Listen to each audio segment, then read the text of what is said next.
Good evening, everybody. I think last class we have covered the anatomy and physiology of esophagus, and also Dr. Ritika has covered GERD. Today, Dr. Madan will speak on esophageal cancer. Dr. Vinay, Dr. Girish, you all can moderate wherever you want to stop. In between, you stop, Madan, and then we'll take the questions and also clear all the doubts. Okay, please carry on. Thank you, sir. Today, my topic for the seminar is on the esophageal cancer. In this topic, I'll be talking about the epidemiology, the risk factor, the natural history on the pattern of failure of esophageal cancer, the clinical feature, the sequel and complications of it, followed by the investigation, staging, and the appropriate management and the palliative treatment for esophageal cancer. So, beginning with the epidemiology of esophageal cancer, esophageal cancer is the world's eighth most common cancer, and it is the sixth most common cancer causing death worldwide due to cancer. Worldwide, the histological variety of the esophageal cancer is squamous cell carcinoma, but there is a rising trend that is being noted in the United States with the histological variant adenocarcinoma being more predominant when compared to the squamous cell carcinoma.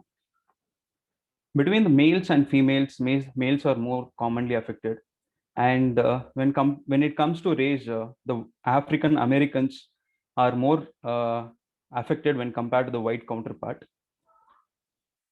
So in this image on the left, the blue arrow indicates the squamous cell carcinoma, the red indicates the adenocarcinoma, and the orange indicates the other varieties of esophageal carcinoma. As mentioned in the previous slide, we can see the downtrend of the squamous cell carcinoma and the upward rising trend of the adenocarcinoma. And worldwide, in this map, we can see the Middle East, uh, the Central Asia, and the China are predominantly affected with the esophageal carcinoma. The most common histological variety that is being seen observed in this area are squamous cell carcinoma. So there are many varieties of many classifications for the esophageal carcinoma. Histologically, more significant variants include the squamous cell carcinoma and the adenocarcinoma. Other types of variants includes the mesenchymal tumor, small cell carcinoma, and the benign varieties of the esophageal tumors. So in this seminar, I'll be mostly focusing on the squamous cell carcinoma as well as the adenocarcinoma. So when it comes to the risk factor, it is different for squamous cell carcinoma as well as the adenocarcinoma of the esophagus. So tobacco and alcohol are the predominant risk factor for the development of squamous cell carcinoma of the esophagus. Both combine together as a higher synergetic effect. Dietary factors, fruits, vegetables when eaten raw as a protective factor. Vitamin A, C, E, selenium, carotenoids, and fiber-rich diet are proven to be a protective factor to prevent the esophageal cancer. Ingestion of very hot food and beverages have shown to be an association with the development of squamous cell carcinoma. Low socioeconomic status because of the various exposure to environmental hazards in this group of people are predisposed to development of cancer. Human papilloma virus have been studied extensively in correlation with the development of squamous cell carcinoma. Since the other areas in the body, which is predominantly there is a correlation between the HPV and squamous cell carcinoma. It is being studied, but it's been proven that it only um, a small subset of the squamous cell carcinoma is in association with HPV infection. And certain intrinsic disorders such as Plummer-Vinson syndrome and achalasia cardia are associated with SCC. Hereditary cancer syndrome includes tylosis and Fanconi's anemia. And finally, the caustic injuries are more the people who have underwent the caustic injury are more prone to develop the squamous cell carcinoma in the future. When it comes to the risk factor of adenocarcinoma of the esophagus, smoking is still a relative risk factor to the development of adenocarcinoma of the esophagus. Obese people, when compared to the normal people, have 7-fold risk compared to the people with the normal BMI. Gastroesophageal reflux disease, which is associated with the Barrett's esophagus, have also increased predisposition to development of adenocarcinoma. Helicobacter pylori, especially the CAG-A strain, is inversely associated with the risk to development of the adenocarcinoma, but it is a strong factor to the development of squamous cell carcinoma. This is because the Helicobacter pylori causes atrophic gastritis, which causes bacterial overgrowth. Thereby, the intragastric nitrosation increases, producing nitrosamine, which is a predisposing factor to the development of squamous cell carcinoma. Barrett's esophagus has a relative risk for the development of the relative risk is around 11.3%. It means out of 100 people, 11 people annually has a tendency for a Barrett's esophagus turning into a either low grade dysplasia or high grade dysplasia. And the important factor is in the carcinogenesis of Barrett's esophagus, cyclooxygenase 2 mechanism is predominantly involved. So either with the specific or non-specific inhibitor of the cyclooxygenase 2, it's been proven that it has reduced the incidence of esophageal cancer. And in squamous cell carcinoma, the predominant histology, most part, it usually involves the cervical esophagus and the upper and middle part of the thoracic esophagus. Adenocarcinoma is usually predominates in the distal esophagus. Based on the location of the esophageal cancer, 60% of the neoplasm are located in the middle third of the esophagus. 10% and 30% and 10% arises from the distal third and the proximal third of intrathoracic esophagus. And another fact, under American Joint Committee on Cancer, the gastroesophageal junction adenocarcinoma are staged and classified as esophageal tumor, with the exception of severe type 3 tumor. Sir, next I will be speaking on natural history on the pattern of failure. Sir. Before that, any questions, sir, on the risk factors? Any comment, Girish, Vinay? Why do you think achalasia and Plummer-Vinson causes malignancy?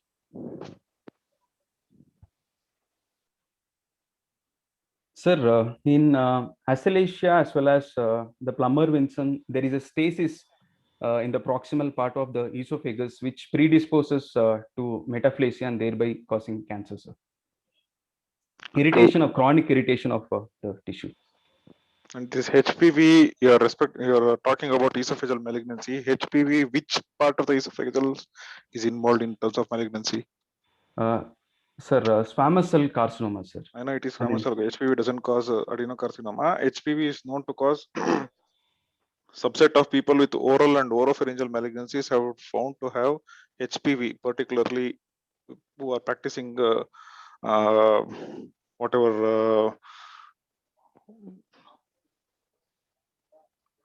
orogenital sex or whatever.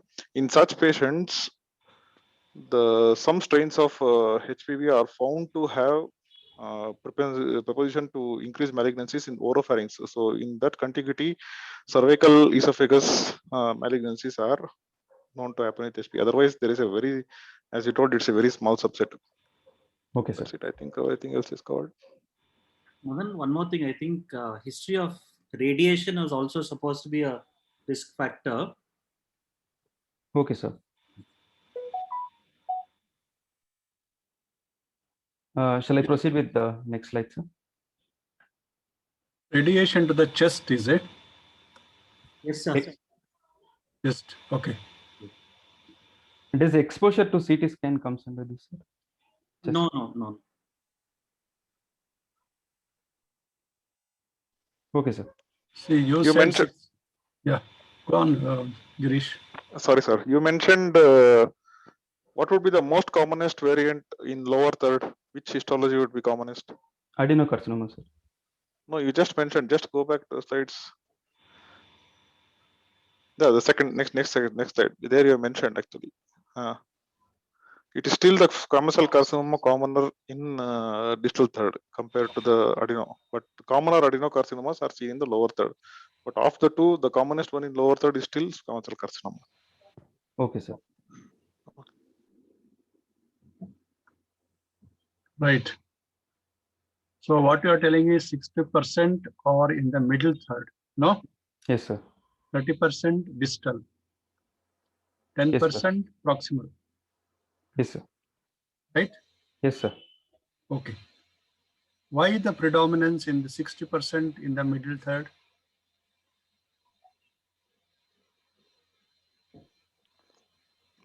Sir, most of the irritation that occurs is on the upper esophagus when compared to the lower esophagus, sir. Right. Smoking, alcohol, and the mucosal glands to Any reason? to control this insult. No, sir. I don't know the reason. There must not be anything. No particular reason, no? I don't know. Is it because of the constrictions more above, in the middle, or anything? There are no natural constrictions as such, sir. Hmm. Even if it is mentioned as constriction, it is still the junction of upper and middle only. Beyond that, there is no obvious mechanical thing over the esophagus. Okay. Right.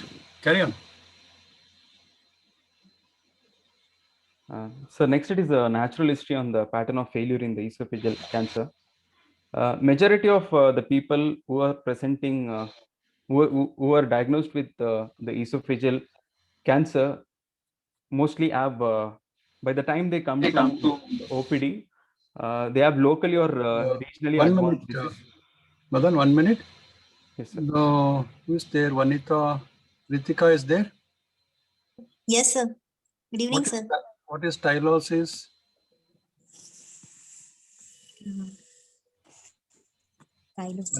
Vanita? Sir, it's thickening of the palms, sir. Thickening, is it? Madan? Sir, it is autosomal dominant condition in which there is hyperkeratosis of palm and sole, which is associated with esophageal carcinoma also, sir. Okay. One more syndrome you said, no? Fanconi's anemia, sir. What is that? Sir, it is also a autosomal dominant disease in which the marrow cell fails to produce RBC, WBC, and everything, and it also is associated with esophageal cancer, sir. Bone marrow dysplasia, sir. Right. See, all these collateral studies you should do. Okay? Yes, sir. Just blindly don't say tylosis, Fanconi anemia, and all. Ritika, what is Plummer-Vinson syndrome? Sir, in patients with iron deficiency anemia, sir, they will have stenosis around the neck region, sir. That is only Plummer-Vinson. With anemia, Yes, sir. right? Okay. Just a word about this tylosis. Though it is very rare, almost 100% of them develop esophageal malignancies. Right. Okay. Anything else? All right. Carry on, Madan. Sir, majority of the people present with the locally or regionally advanced or disseminated cancer, it is because of the lack of serosa and the extensive submucosal lymphatic network that the esophagus has. In the recent study that's been conducted, they have taken a bone marrow sampling while doing the rib dissection. While there is a disseminated tumor cells up to 25% from the samples they have acquired. This shows the severity of the advanced or disseminated cancer by the time the patient comes to the OPD, as well as the median survival after esophagectomy with the localized disease is 15 to 18 months, with a 5 years overall survival rate between 20 to 25%. In the upper and middle third of esophagus, um, which is usually associated with squamous cell carcinoma, the loco-regional recurrence is predominates over the distant recurrence. But in the adenocarcinoma variety, the distal metastasis predominates over the loco-regional recurrence. So coming to Ritika, the Ritika, Madan, just yeah. Go on, Girish. sorry, sir. You Yeah, carry on. Yeah, sir. You mentioned about that tumor cells are found in the ribs. Though Yes, it's sir. not relevant, what are circulating tumor cells and tumor proteins? What is the significance?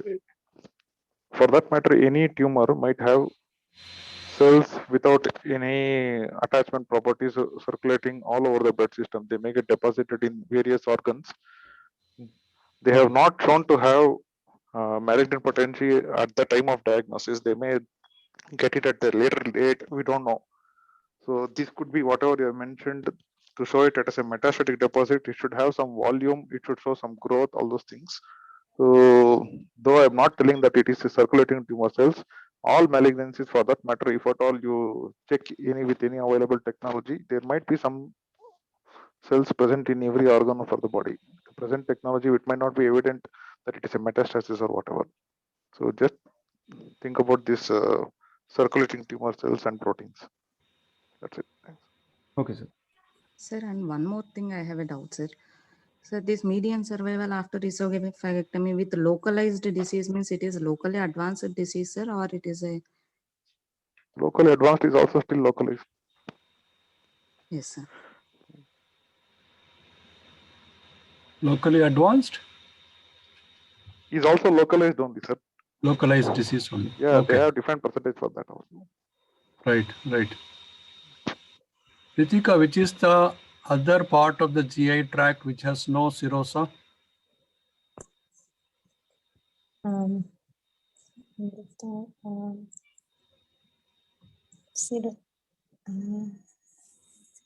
Vanita?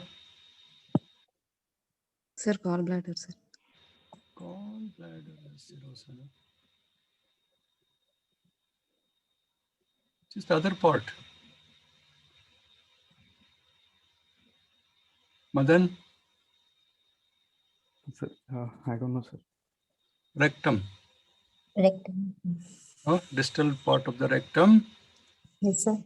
Again, it Okay. is lack of serosa.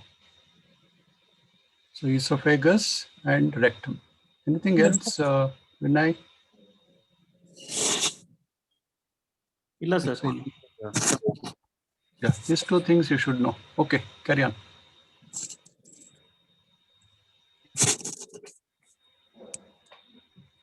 So next is it is symptoms that is seen in esophageal cancer. The predominant symptom the patient complain is dysphagia. The characteristic feature of this dysphagia when compared to the other esophageal disorders, how it differentiates is the onset is the late onset. It is a continuous and progressive course. The duration of the start would be of a smaller time. Initially, the patient has dysphagia to solid food, but later the patient develops dysphagia to both solid and liquid food. It is associated with weight loss. Associated other than this dysphagia, patient can have a long history of GRD in which the patient can present of heart burning, regurgitation symptoms. In some people, a small proportion of people can present with painful swallowing also. So going on to the sequel and the complications, it is mostly caused due to the deficient nutrition because of the reduced intake, leading to cachexia, malnutrition, dehydration, and anemia, as well as it can also lead to aspiration in some people. And the locally, once it is advanced, the invasion, the symptoms are produced because of the invasion itself. If there is an invasion of recurrent laryngeal nerve, the hoarseness of voice can be a symptom. By involving the trachea, patient can develop stridor, cough, choking, or cyanosis.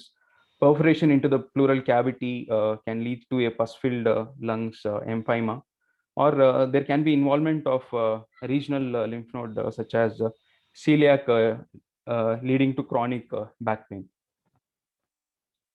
Sir, symptoms, these are all the symptoms that's been observed in esophageal cancer, sir. Anything to be added, sir? You have covered everything. You might ask probably involvement of bone as backache. So what if at all the patient sits in front of you with dysphagia and you're suspecting CA esophagus? Just summarize. You have written everything. What would you ask as is history?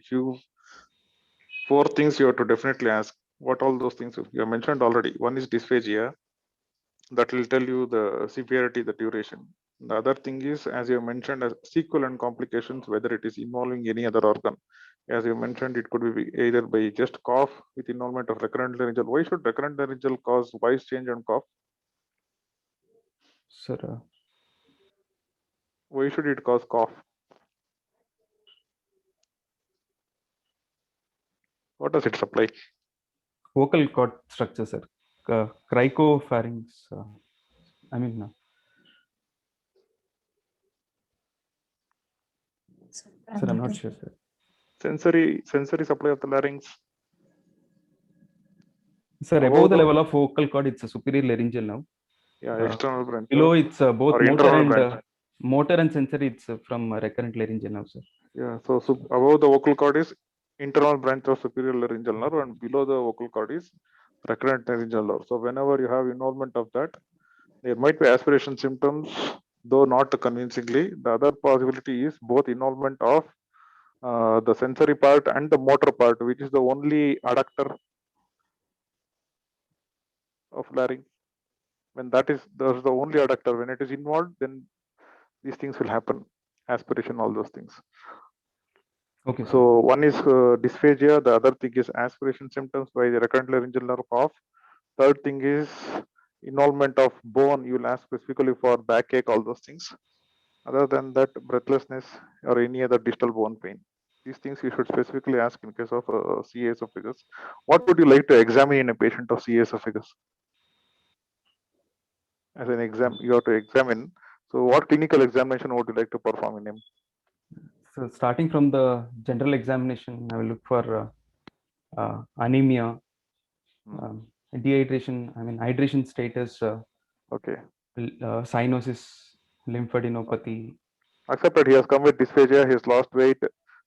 He has got anemia. He's dehydrated. All those things. Specifically with respect to CA esophagus, would you want to examine specifically anything? Lymph node, supraclavicular. Yeah, exactly. You may examine lymph nodes in the supraclavicular region. Apart from that, only in case of advanced cases, you might find out a pleural effusion. You have to auscultate, and then abdomen.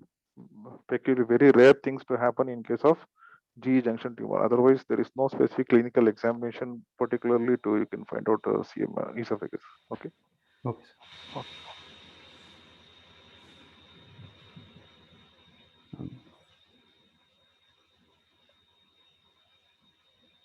Shall I proceed, sir? Yeah, proceed. Oh, just because by the time patient comes with dysphagia, Yes, it's sir. already advanced. Is there any other clinical feature which can give rise to any suspicion or anything? I believe it should be dysphagia only, sir. Dysphagia, no? Yes, sir. That is the presenting complaint usually. Right.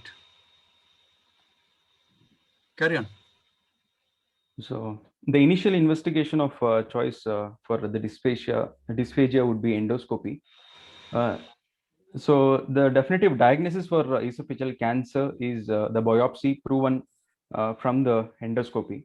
So once the patient has been proven to have esophageal cancer, ranging from the low-grade dysplasia, high-grade to squamous cell and adenocarcinoma, next step would be assessment of the patient, that is a staging, in which the patient has to be evaluated for esophageal wall involvement, the number of regional lymph node involvement, and the presence of any distant metastasis.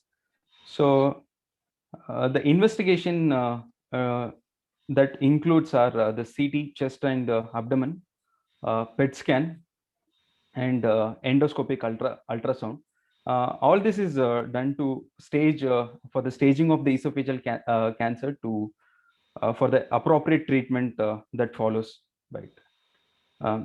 Barium swallow, it is not usually done nowadays, but earlier the findings that's seen in the barium swallow include either fungative or ulcerative mass or a irregular filling defect. The classical signs that are being mentioned in the literature for the barium swallow includes the apple core appearance that is seen on the left side of the first image, which usually seen when there is a circumferential involvement of the esophageal wall. And the other classical sign, it's the rat tail sign that is seen when the lower part of the esophagus is being involved. So Barium when is still available, Girish? Is it still being done? Barium No, it swallow? is for esophageal malignancy. It is not indicated, not done, sir. But it is available. Okay, but oral contrast study, is it required? No, sir. When we do CT, at that time itself, oral contrast is given. So separate barium swallow is not indicated. It doesn't add up to any whatever benefit over a CT scan. However, we will be going ahead with a CT scan or a PET CT. So these students, they can write in the exam about barium swallow, but in the Viva and all, they have to say first endoscopy and then A CT, CT no? scan directly. Okay. I think you should not say barium swallow. Sir, I agree with Girish, sir. But I think from exam perspective, there are two places where they would still require a barium. Right. I think barium means an contrast study, whether it's gastrographin or barium. One is if you're planning endoscopic testing for palliation, sometimes to plan out the length of the stricture and to plan out the stenting, they would still do a contrast study. The reason why they do it in the this barium is because this is the patient is sitting up while standing, unlike a CT scan where the patient is supine. Right. The other thing is to suspect a tracheoesophageal fistula. These are the two standard indications for doing a study like this. Earlier, they were doing it for radiation planning, but that is no longer there.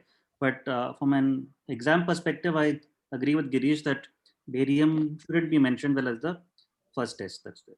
Yeah, just to correct me if I am wrong. If you suspect tracheoesophageal fistula, you should not give barium. No, you have to give other contrast soluble. No, That's correct, or can be given. Gastrographin causes pneumonitis. Suppose there is a perforation, then we don't give barium. Barium into the peritoneal or the pleural cavity causes more problems, whereas gastrographin into the lung causes pneumonitis. Oh, gastrographin causes. Barium is not problematic. Yes. Okay. Right. Carry on. I think you understood, no, Madan? Yes, sir. Yes, sir. Got the points where all you had to say it's required? Yes, sir. Okay. So, as I said, endoscopy would be the initial investigation in case of the dysphagia to diagnose the esophageal cancer, followed by a biopsy. Nowadays, there are many techniques that has been added to endoscopy in order to find the dedifferentiated cells in the esophagus. One of which is a chromoendoscopic technique in which they use a vital dye such as the indigo carmine or Lugol's iodine, which enhances the targeted biopsy.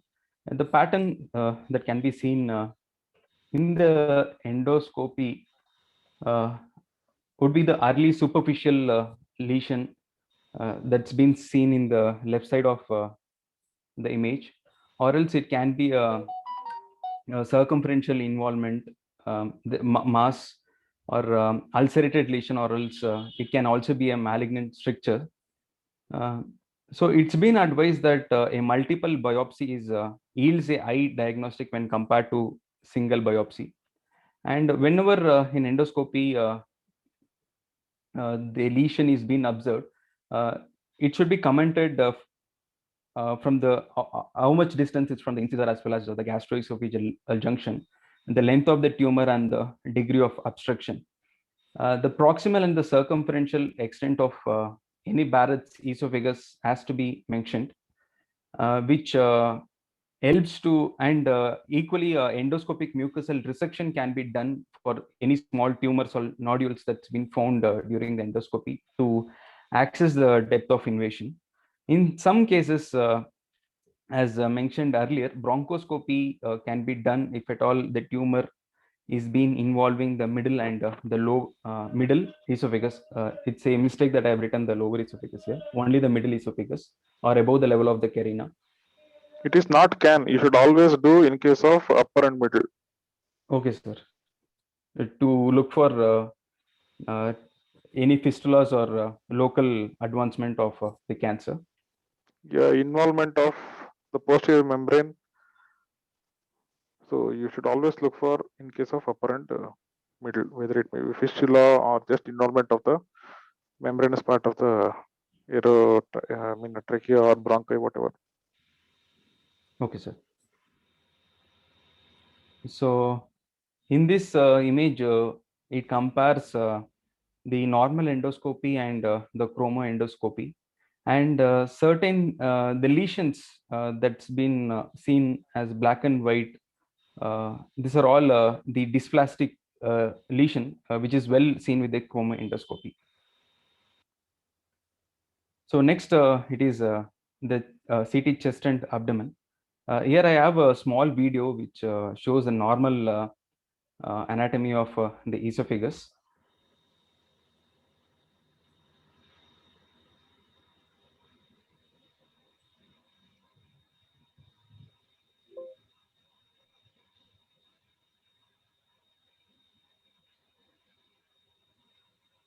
So the cursor initially, so this CT chest shows the level of the esophagus. We have 3 levels of esophagus has been mentioned earlier: the upper, middle, and the lower esophagus. The upper esophagus, which begins from the thoracic inlet to the level of the carina. So the cursor shows the level of upper esophagus. So here we can see the middle esophagus, which is from the level of carina. There is a bifurcation of the trachea. This marks the level of the middle esophagus up to the level of the inferior pulmonary vein. So here we can see the division of the trachea.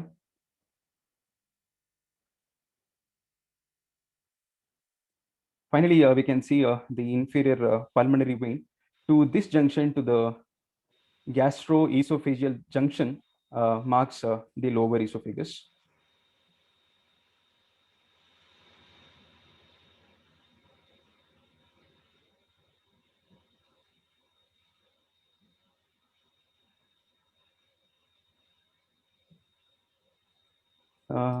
So is my screen visible, sir, again? Yes, visible. Sir, so in the CT chest and abdomen helps to diagnose the distant metastasis involving the liver and lung, and it also suggests of a peritoneal carcinomatosis, which the features which are suggestive of it are ascites, omental infiltration, and peritoneal tumors studies. It also helps to identify the suspicious lymph node, which can be again examined with the endoscopy and taken biopsy. And in some cases, if a distant metastasis is been found, it eliminates the use of endoscopic ultrasound. The disadvantage of using the CT chest and abdomen is it's inaccurate assessment in the T stage and end stage of the tumor staging. So again, in this image on the top left corner, we can see these are all the images of a single person. He initially presented with the history of dysphagia. On taking a plain CT chest and abdomen, we can see the lower esophageal thickening in the lower end of the esophagus. In the second image, the top right corner, there is also the liver mets, which is represented by the arrow mark, and the involvement of the lower part of the esophagus, it is mentioned along just the arrowhead. There is also the enlargement of the retroperitoneal lymph nodes that can be seen on either side of the vertebra. So next comes yes, sir. What window did you show in that video? What window is it called? Whatever these films, these pictures you have put up and the video which you have put up, what window is it called of the scan? Chest scan. These are called mediastinal windows. You look for mediastinal structures including from the thoracic inlet to GE junction, including the esophagus, trachea, bronchi, the lymph nodes around that area, heart and its vessels. Lungs will not be seen in this window. Which is the most commonest organ to have mets from esophagus? It is lung. Lung followed by bone. So to see the lung, you need to change the window to pulmonary window whenever you see a scan. Okay, so mediastinal window is used to see the structures in the mediastinum. Lung will not be seen in that if there is no obvious big mass, no lung lesion is seen in mediastinal window. You will change it over to lung window to see for pulmonary mets. Okay, just a word about that. Okay, continue. So the next step in assessment is the PET scan. It is proven to be the most valuable staging tool. It detects up to 15 to 20% of the distant met that been missed out in a CT scan. It has a low accuracy in detecting the local nodal disease compared to the CT scan. The value for evaluating it is also helpful in evaluating the response to chemotherapy as well as radiotherapy. And the addition of CT to the PET improves the specificity and the accuracy of a non-invasive staging. And there is upstaging of the disease in 15% of the patient and alteration of the intended treatment with the use of this technique. So in this image, on the top left corner, we can see the uptake of the FDG more in the distal esophagus with a so right supraclavicular lymph node enlargement also. That is a metastatic spread to the lymph node, which has been confirmed with a CT scan, which also shows there is a mass, there is a lymph node enlargement in the right supraclavicular area. So this is a combined image of this PET and CT, which shows the accuracy of the tumor location as well as the vigorous nature of the tumor also, with the nodal spread that can be seen by the uptake of the FDG glucose. So next it is the endoscopic ultrasound. Endoscopic ultrasound is usually not the initial investigation in the esophageal cancer. The indication for it is once the distant metastasis has been ruled out, it is helpful to assess the loco-regional spread. Endoscopic ultrasound is superior to CT scan in determining both the T stage and the end stage. It's because it able to clearly delineate the multiple layers of the esophageal wall, and it is better in commenting the shape, the border pattern, the echogeneity and size also. And it also allows to perform aspiration for cytological purpose. So where would you specify? Sorry, continue. Sorry, complete that. Yes, sir. So this picture, this criteria must be met in order to differentiate between a malignant and a benign lymph node. After various randomized study, this is the best that's been so far to differentiate between the benign and malignant. If a size of the lymph node is more than 10 mm, if the shape is more of a round rather than elongated, if it is a smooth border, and if it is a poor echogenicity at all point towards the malignant nature, which raises suspicion to take a biopsy from these areas. This image, we can see the endoscopic ultrasound pictures of it. We can see the layers from the inner layer to the outer layer. We can see the mucosa, muscularis mucosa, submucosa, muscularis propria, and finally the adventitia. So here we can see the transmural involvement of the esophageal wall, and the arrowheads that's indicating in the 3 direction represents the nodal enlargement that's been associated with the transmural involvement. On the left is the endoscopic picture. It shows a nodular variety of the esophageal cancer. On getting an endoscopic ultrasound, it shows a transmural involvement with regional lymph node enlargement. Sir, yes, sir. From next to the screen. Where would you see EUS being placed in your workup? When would you do, and where would you, after what investigations would you do, or directly with the endoscopy you will ask for an EUS? When would you do?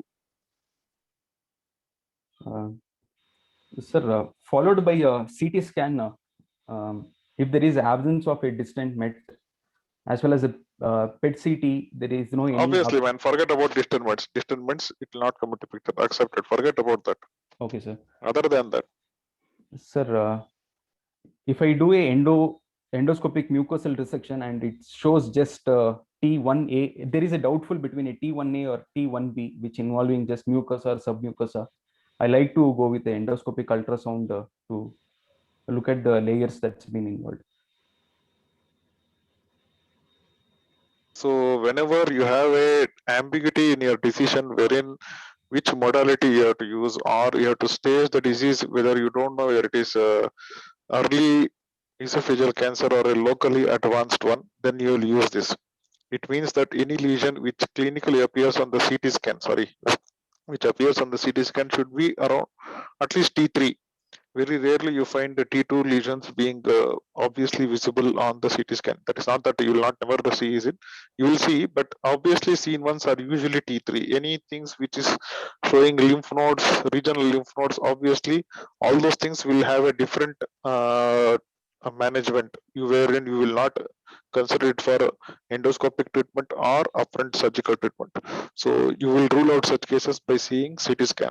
So wherever you feel that yes, it can be managed by endoscopy, that is the scene, CT scan is not showing lesions only seen on endoscopy, or the lesions where it is too small seen on the CT scan, then you will use this EUS to confirm your T stage and absence of lymph nodes, so that you can manage by upfront surgery or by EMR, which probably we'll talk later.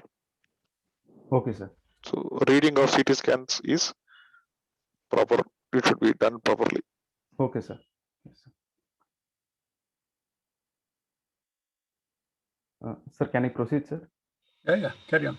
Please. So next it is, once the assessment has been done, this image represents the recent guideline that's been published by the American Joint Committee on Cancer Society. So as per this, the TNM staging, the TX is a primary tumor which cannot be assessed. T0 is there is no any evidence of the primary tumor. The initial there is high grade dysplasia followed by, if the tumor is involving either the mucosa or muscularis mucosa, it is considered as T1. T1A is if it involves just mucosa. T1B is if it involves the submucosa. T2 is the tumor invading the muscularis propria. T3 is if it invades the adventitia layer. T4 is a tumor that invades the adjacent structure, which is further divided into T4A, T4B. which is T4A is resectable tumors like involving the pleura, pericardium, or diaphragm. T4B is a unresectable tumor if it involves aorta, vertebral body, or trachea. So based on the regional lymph node, the N0 is when there is no any lymph node. N1 is the number of lymph node that is been involved. So if it is 1 to 2, it is N1. If it is 3 to 6, it is N2. And if it is more than 6, it is considered as N3. With M0 and M1 as a distant met with or without distant met. So according to the recent AJCC, the criteria for squamous cell carcinoma as well as the adenocell carcinoma is been different. So comparing both the classification, to put it simple, it says the spread is more common in the adenocarcinoma. So there is an upstage of the staging with a small number of lymph node involvement, and with this there is a staging comparison going on to the once the staging has been done, there should be appropriate therapy, and it also predicts the prognosis of the esophageal cancer. The 7th edition of AJCC staging system acknowledges the difference in the biology of the adenocarcinoma and squamous cell carcinoma as mentioned in the previous image. So currently, all lymph node are considered to be regional lymph node regardless of the tumor location. Next, it is the management, which depends on the site of the disease, the staging of the disease, the comorbid condition, and the patient preference. Madan, Yes, sir. can I ask a question? Yes, sir. Based on your evaluation, can you mention the clinical and radiological signs of inoperability, signs or symptoms? Sir, if there is Clinically first, okay, sir. symptoms, clinical signs, radiological features. Sir, clinically, if the patient is having difficulty in breathing due to the involvement of the trachea. Actually answered this, most of it clinically. So he's asked you what are all the things to look for, no? Yes, sir. Involvement of aorta, vertebra, and So trachea, sir. clinically, suppose they ask you what are the clinical signs and symptoms of inoperability. When would you not offer any? Sir, Surgery. I'm not sure, sir. Okay, so okay, one is poor performance status. Okay, sir. Okay, then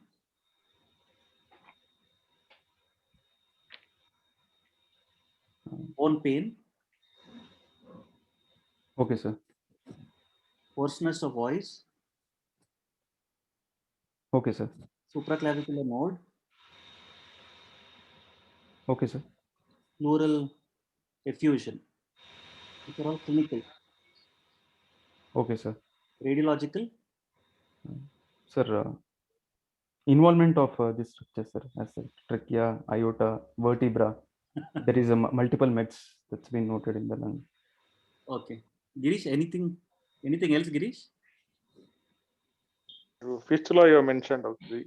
Fistula, okay. Rarely ascites, lower end carcinoma with may sometimes have peritoneal metastasis and ascites. That's possible. Yes, sir, it is possible. Particularly adenocarcinomas in the lower esophagus or GE junction can. Vinay, Huh? just you mentioned about supraclavicular lymph node and recurrent laryngeal nerve. I understand that you are not offering upfront surgery treatment. Otherwise, it should be considered for definitive treatment at a later date after appropriate knee adjustment, whatever you plan for. Yeah, I think this is just clinical thing that when you Yeah, true. would Yes. look, yeah. So and Madan, so when you Yes, said the role of US, na? Yes, sir. I'll just answer Girish's question. So one is the role of EUS to make a diagnosis is if the initial biopsies, endoscopic biopsies are inconclusive, to have a more targeted biopsy. Role of EUS in staging, like Girish said, in early lesions to differentiate between T1, T2 lesions to plan which treatment you would opt for endoscopic treatment, well, and which you would offer them the conventional pathway, that is surgery followed by adjuvant therapy or neo-adjuvant therapy followed by surgery. Earlier, the role of EUS for celiac nodes was there for a celiac EUS guided biopsy, but I think now it is changed because celiac is no longer metastatic. I think so. It's considered into regional, sir. Regional. Okay, fine. Now it is considered regional. So those are the indications for doing EUS. Okay, sir. See, Mother- Vanita has a question. What is the importance of tumor location in squamous cell carcinoma? I think he'll talk about the surgical treatment later, sir. Probably, I think we should address it later. Okay. In- So, in the Vanita, upcoming, what is your intention? This question about the surgical part, is it? Sir, in staging, sir. Okay. Staging, I don't think so. We can make any difference in squamous cell carcinoma position. Yes, sir. You have anything Mother- in mind, Vanita? sir, upcoming slides, I'll be discussing the location and the treatment. Yeah, correct. Madan, just a minute, sorry. Before you go to the management, importance of nutrition. Any patient with esophageal malignancies, probably in locally advanced or whatever, they come in very poor nutrition. They may seem to be unfit for any definitive treatment at their initial presentation. And they may have constricting growths which might not allow liquids also for their intake.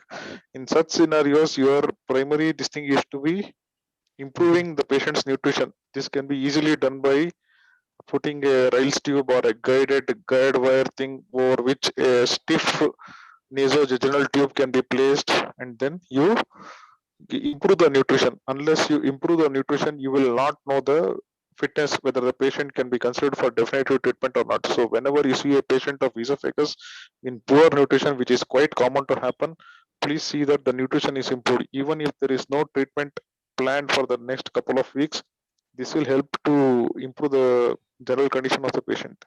At the same time, you should also think you will never do a operative intervention to improve the nutrition by doing a feeding gastrostomy. Never do that in a operable, at least a clinically, it seems to be a locally or a locally advanced disease. Never do a feeding gastrostomy.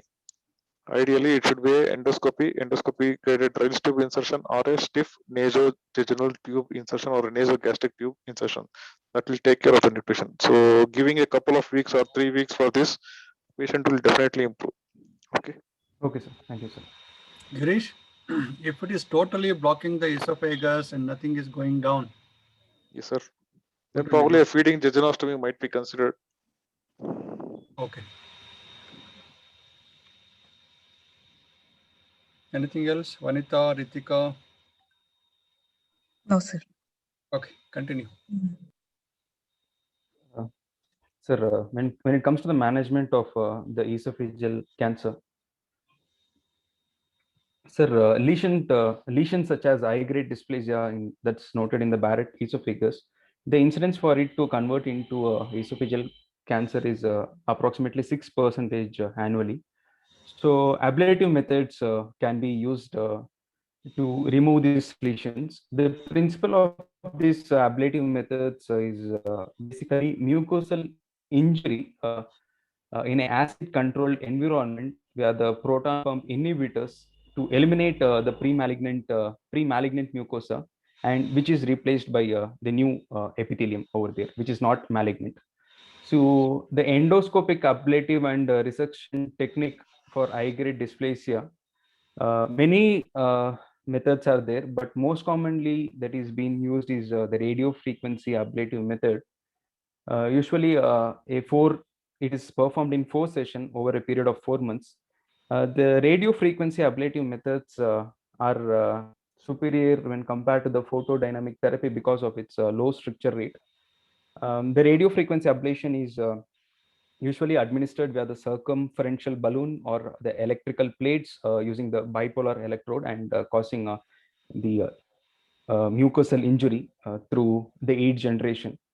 The residual dysplasia that's been noted on the follow-up endoscopy can be focally ablated. According to the AIMS trial, which is the ablation of intestinal metaplasia, by using the ablative therapy, there is a 81% of complete control in the high-grade dysplasia and 90% in low-grade dysplasia. Only 4% of the people who has been diagnosed with the dysplasia progress towards cancer, or else from the low-grade dysplasia to high-grade dysplasia. Next, it is a cryotherapy. It is an alternative to the radiofrequency ablation. The advantage when compared to the radiofrequency ablation is that it does not require a probe to be in contact with the tissue, thereby causing less discomfort and the low stricture rate. But there should also be a close surveillance and a long-term acid suppression following ablative therapy. A note on buried gland.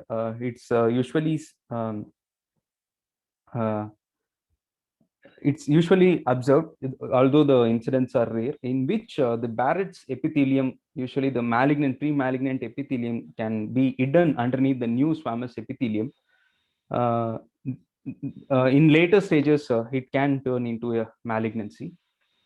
The limitations of the ablative therapy is because of the limited depth of penetration and the lack of definitive pathological analysis. Next is a endoscopic mucosal resection. The indications are similar to the ablative therapy, but special scenarios in which there is a nodular or a raised Barrett's esophagus, or if there is a superficial invasive carcinoma that's been diagnosed, we can go with endoscopic mucosal resection either through an injection technique or a suction technique. The advantage of using endoscopic mucosal resection is it is a diagnostic, staging, as well as a therapeutic option. EMR resects the full thickness of the mucosa with the submucosa, provides a larger specimen to determine the depth of invasion, as well as it lowers the risk of nodal metastasis as well as. The complication of the EMR includes the bleeding, stricture, pain, and perforation. Just a minute, Madan, just go a slide back. Yes, sir. So EMR, what is this superficial invasive cancer? T stage, till what stage? T stage is it advised? T1A only, sir. Whenever that you have to mention, it is only T1A which is treated by this method, invasive malignancy. Others you have mentioned as high grade dysplasia, all those things. So only till T1A, that is not even the submucosa which is involved, till muscularis mucosa only. So in such cases, you will do this EMR. Anything beyond that, probably it should not be managed with EMR. Okay, sir. Continue. So next would be the esophagectomy. The indications for it is a T1B tumor. Whenever the lesion has penetrated the mucosa and involving the muscularis mucosa or submucosa, it is preferred to go with the esophagectomy because of the lymphatic spread that's been observed more when the cancer breaches this layer, or else whenever there is a extensive or multifocal lesion or ulcerated lesion that's been noted in the endoscopy. The different types of esophagectomy involves the Ivor-Lewis esophagectomy. It is a standard procedure that's been followed from the beginning, with which the other techniques are being compared. It involves a right thoracotomy combined with upper midline laparotomy. It is usually performed if the cancer involves the middle and lower esophagus. Initially, it is done via the laparotomy to mobilize the stomach, followed by thoracotomy. The safe margin that should be kept would be a 10 centimeter of a proximal margin and 5 centimeter of the distal margin. The mortality that's been associated with this Ivor-Lewis technique involves the anastomotic leak that's been more observed when compared to the other technique. And the substitute for the esophagus involves the stomach. And the other two methods are the Mekion esophagectomy, in which usually done if the esophageal cancer involves the upper and middle esophagus. It involves a three-step a laparotomy followed by thoracotomy and the neck dissection to mobilize the cervical esophagus. Next, it is a transhiatal route, that is Oringan's technique. It has gained, it is a latest technique which has gained more favor because of the rising incidence of adenocarcinoma. It is done when the tumor involves the lower part of the esophagus. It involves a laparotomy followed by a neck dissection to take the complete esophagus out. The advantage is there is avoidance of the thoracotomy incision in this Oringan's technique, thereby minimizing and the development of prevention of pulmonary complication later, as well as mediastinitis, and a shorter duration of the operation and compared to the other two technique. So Just the a minute, limitation. just a minute. Go back to your initial first slide of surgery. Yes, sir. This is one. Vanita was asking something about the position of squamous cell carcinoma. It will decide the type of surgery what you offer. The most important line is the third line from below. Safe margin of 10 centimeter proximal and 5 centimeter distal margin. If your tumor position allows this margin, you can do surgery accordingly. Imagine a patient has squamous cell carcinoma at the gastroesophageal junction. You can definitely plan this Ivor Lewis. The most important thing which he had to mention was the anastomosis. In this case, the anastomosis is intrathoracic anastomosis. You have a part of upper esophagus retained in the patient. So the anastomosis is intrathoracic anastomosis. The usual scenario is a lower esophagus or a GE junction tumor with adequate margin. You can get an adequate margin, then you will consider this. Many people are not comfortable doing this with respect to the anastomotic leak complications, which are about 10 to 12%. Many patients go into dire consequences, hence they may not opt to, but it is a valid surgery in case of patients where you have appropriate proximal margin of about 10 centimeter, the lesions I mentioned. Go to the next one. Yes, sir. Mekion, the first thing to be done is thoracotomy, not laparotomy. We will do always, it will be either thoracotomy or VATS. You will address the thoracic esophagus first, and then you will change to supine position. You will go to a laparotomy and then to a neck thing. Neck thing is not just for dissection. It is usually to isolate the cervical esophagus and then for anastomosis. The anastomosis is in the neck.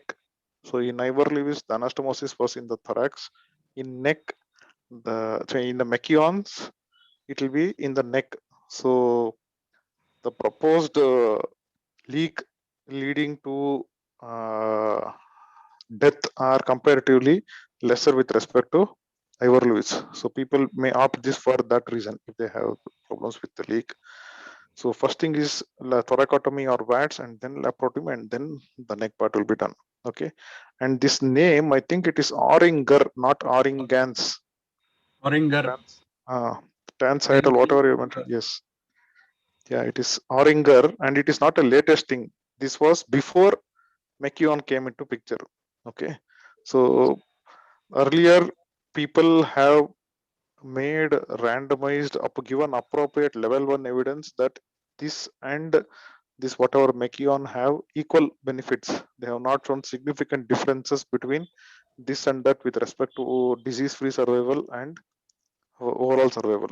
But the usual dictum is to remove as many lymph nodes as possible and to have better margins in the esophagus. We usually opt for Mekions, that is a VATS or thoracotomy, and then coming out to the laparotomy, all those things. In case of transhiatal, this Oringer, you will directly proceed with a laparotomy. This is indicated only for GE junction tumors and the lower esophageal tumors where you are comfortable dissecting any lesion which is proximal to that around the trachea, that is the middle third or in the proximal third. The chances of you injuring the adjacent structures are very high, so it is clearly not indicated in such scenarios. You may consider this for a frail patient who may have to go finish it fast and come back and cause no much pulmonary complications. The lesion is in the lower esophagus. very distal esophagus and the GE junction, you may consider this. Otherwise, if you compare the similar lesion with Mekions, they don't have much significant difference. That's what I thought of telling. Yeah. Okay, sir. Ritika, Yes, sir. what do you mean by transhiatal esophagectomy? So through diaphragm, sir, through diaphragm only approach will be there, sir. And then Okay. esophagectomy. Where all you will put the incision? So GE junction tumors are involved in this. So incision around the GE junction only it will be there, sir. So one is through- laparotomy. Yes. Next.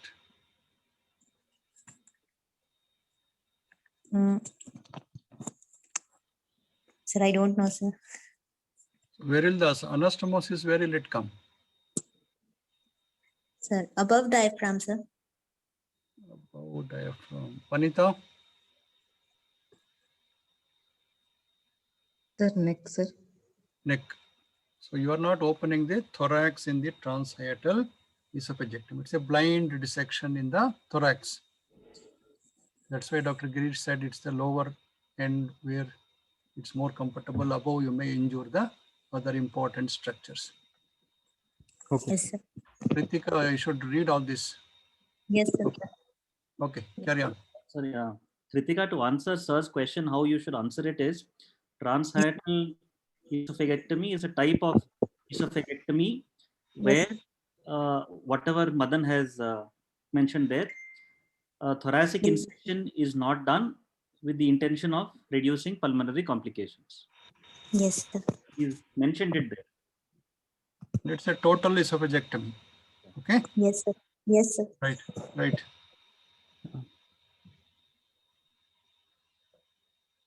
So the limitations of the transhiatal route involves the poor visualization of the upper and middle thoracic esophagus, increased anastomotic leak with the subsequent stricture formation, possibility of injuring the thoracic duct, and there is as well as the surrounding structures such as recurrent laryngeal nerve. So the treatment, the principle of multimodality treatment for locally advanced esophageal cancer involves most of radical excision of the esophageal tumor with the extensive lymph node dissection are not adequate to cure the loco-regional advanced disease as well in majority of the patient even after undergoing the surgery. So the distant recurrence and the metastatic disease continue to become the main cause of death with the esophageal cancer. So the treatment modality in locally advanced disease involves radiation therapy, which is a part of the multidisciplinary approach. So in the early randomized study, a neoadjuvant radiation of a 20 to 40 grays in a equally distributed fraction were being administered and found to have a decreased recurrence and improved survival rate. There is the high rate of loco-regional recurrence after the surgery led to the adjuvant radiation therapy to the esophageal cancer. So they tried increasing up the dose to 40 to 60 and more than that to improve to improve the survival rate, but it's been observed there is a worsening of perioperative complication. Next, it is the chemotherapy. Systemic chemotherapies have a potential to target the micrometastatic disease. It downstage the marginally resectable tumors, allowing improved complete resection, and attaining a RO state. Preoperatively, a biological response can be evaluated and quantified pathologically. Pathologic histoviability and the degree of response indicates the response to the chemotherapy. Current chemotherapeutic regimen involves the platinum compounds, that is this cisplatin and carboplatin, in combination of the 5-fluorouracil and taxanes. Mostly it involves either damage to the DNA or prevention in the DNA replication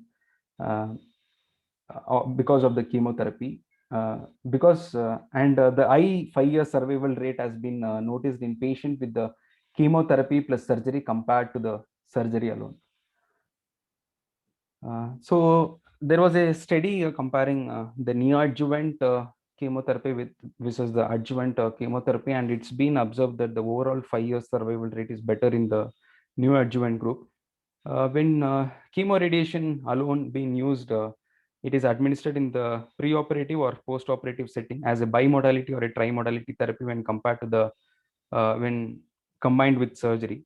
Synergistic effect has been observed with the increased tumor toxicity at lower doses. To improve the favorable outcome, the increased loco-regional disease control, the intensity of radiation therapy to the higher dose, approximately 64 Gray unit, given concurrently with the chemotherapy. But as mentioned earlier, even the increasing radiation dose has no significance with the outcome.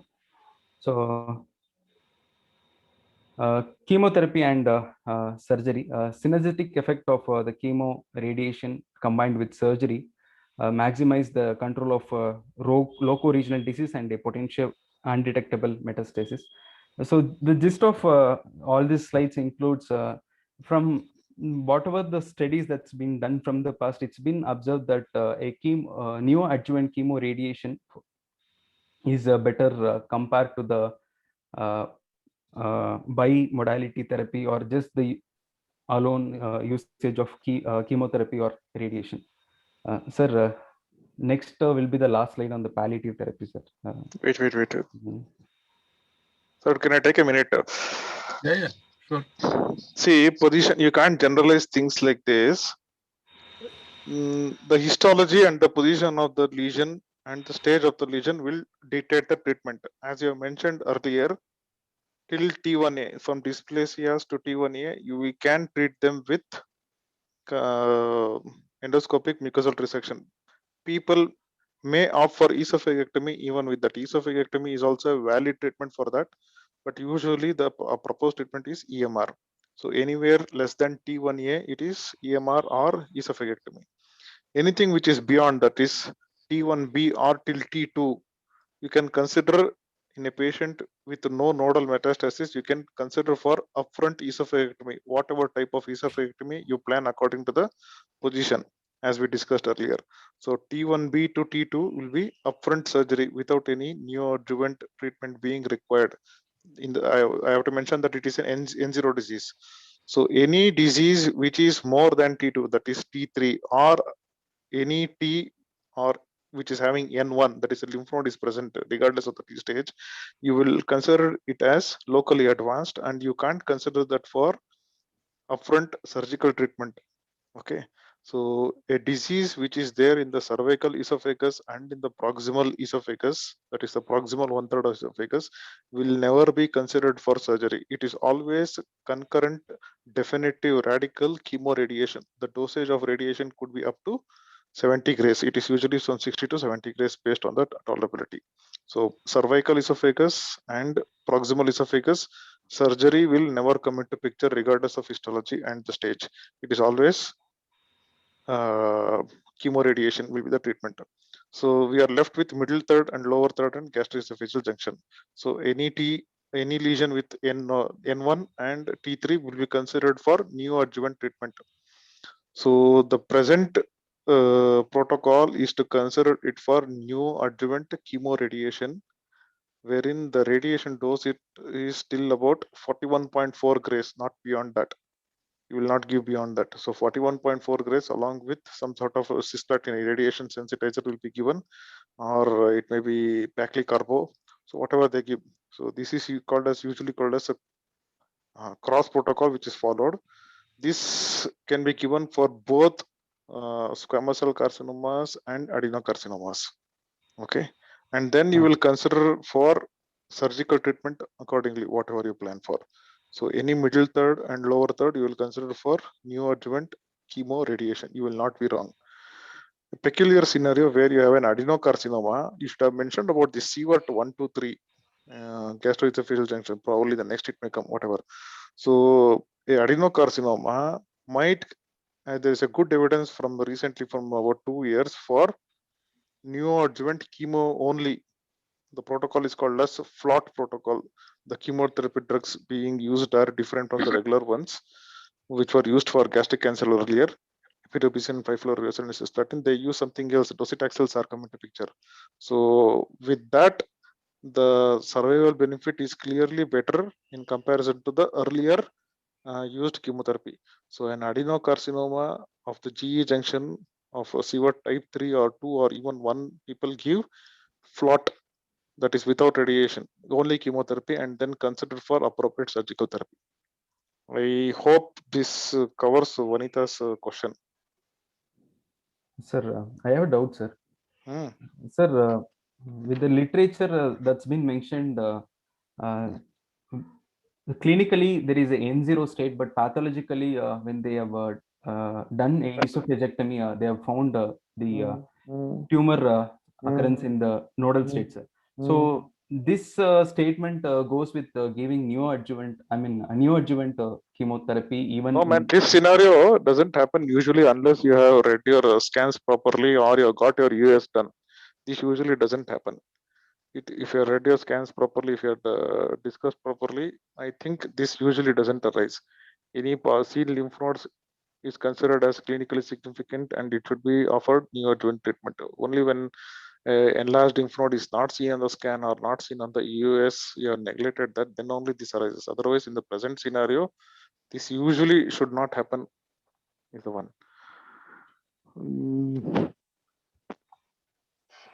Madan. Yes, sir.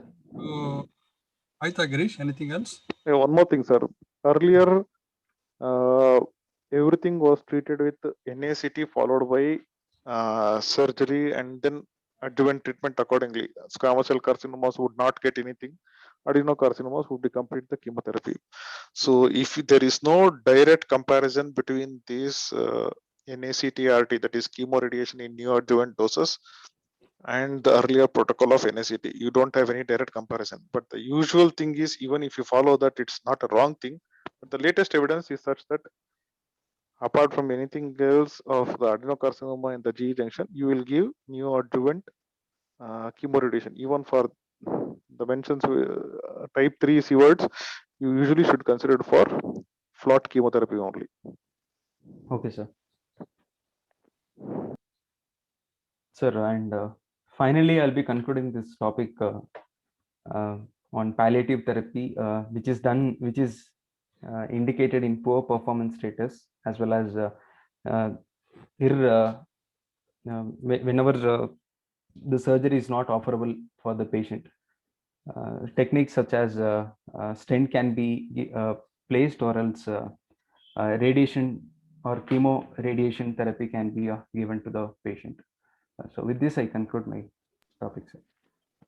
1 minute. Palliation, you should palliate. What are the palliating here? What will be your complaint of patient?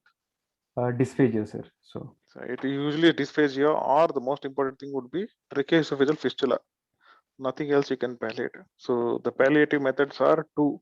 You can use radiation or by stenting. Dysphagia, I'm talking about dysphagia. Dysphagia can be palliated by using stent or radiation. Stent gives immediate benefit. Radiation does not give immediate benefit, but the benefit stays over for a longer time in comparison to the stent. So depending upon the patient status, you may consider directly radiation using a RELS tube over it to tide over the initial crisis period, or you may put a stent and then give radiation. That's also possible. But in case of tracheoesophageal fistulas, it is always stenting, no radiation. So you will stent the patient in the sequel. Like the usual thing is to stent the airway first, followed by the esophagus first. This is the stenting part. That's it, I think. Sir, Vinay, another. okay, sir. Yeah, Vinay.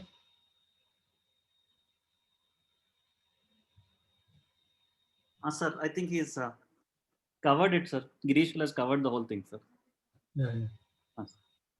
No, Manita, you have any questions, doubts? No, sir. Okay, Ritika. No, sir. Right. See, Madan, you came very nicely up to the treatment part. See, treatment part, you should have little bit of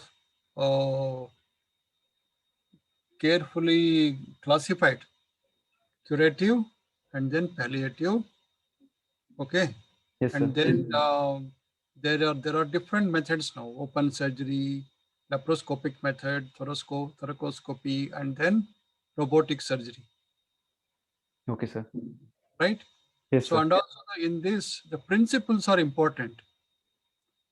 Right. Yes, So, sir. as anyway, Girish has summarized, what do you do if there is an upper part of the esophagus tumor? What will you do for the middle part? What will you do for the distal part? When Okay, you sir. see carcinoma esophagus, how many patients will be operable approximately percentage wise? Sir, no, I'm not sure, sir, but most of the patient comes in the end stage, sir. Comes in the advanced stage. So Advanced. that's where instead of surgery, as he said, neoadjuvant treatment plays a more important role, and then you'll be going for surgery, appropriate surgery. No? Yes, sir. So upper part esophagus, there is squamous cell carcinoma. What will you do? Sir, again, staging based on staging. I mean, I offer multimodality therapy, sir. Chemotherapy, radiation, followed by the response of it. I will assess. If at all good, I will go with the esophagectomy, sir. Okay, if the early carcinoma, early squamous cell carcinoma, upper part of the esophagus, cervical esophagus, what will you do? Sir, I have to assess the anastomosis also, sir. If it is very high, I can't go. Madan, sorry, just now I mentioned there is never surgery in cervical and upper thoracic esophagus. Never surgery will come into picture. It is Yes, EMR if it is early stage, or if it is chemoradiation, it is chemoradiation. So never, or palliative treatment according to the stage. Never surgery will come into the picture. You don't have a proximal margin. You can't get that proximal margin, and the morbidity associated with that involvement of adjacent structure is too much. So we don't offer surgical treatment for cervical and proximal thoracic esophagus. Okay, Okay, sir. understood, no? Yes, sir. So that's why you classify and then come to the management, then it becomes easy for you. Yes, sir. Otherwise, you'll get confused with the esophagus. What is the most important? What are the replacements for esophagus? Sir, the lesser curvature of the stomach can be used. Greater curvature, left colon, descending colon. Lesser curve, greater curvature. One is stomach. Stomach. Yes, sir. Yes, sir. Next is Descending colon, sir. colon. Yes, sir. Whichever part depends on the surgeon. Then anything else? I don't know, sir. Jejunum. Okay, sir. Okay, sometimes. Okay. As most preferred is stomach, then is colon. Next, if those things are not possible, then you will go into jejunum. Yes, sir. Right? That's how you remove the esophagus and you have to continuity. Okay, sir. Right? Okay. Anything else? Anyway, I think you have to management part. You may not Correct, be very sir. Correct, sir. clear. Yes, sir. You have to go and read other books also and discuss with your Dr. Girish and Vinay once more. Okay? Yes, sir. Right. With that, shall we conclude? Vinay, Yes. any other remarks? No, sir, they've covered it, sir. Yeah, clarity has to come still. Yeah. Girish? Yes, sir, I think that's it. Okay. Thank you. Good night. Thank you, sir. Good night. Good night, sir. Next.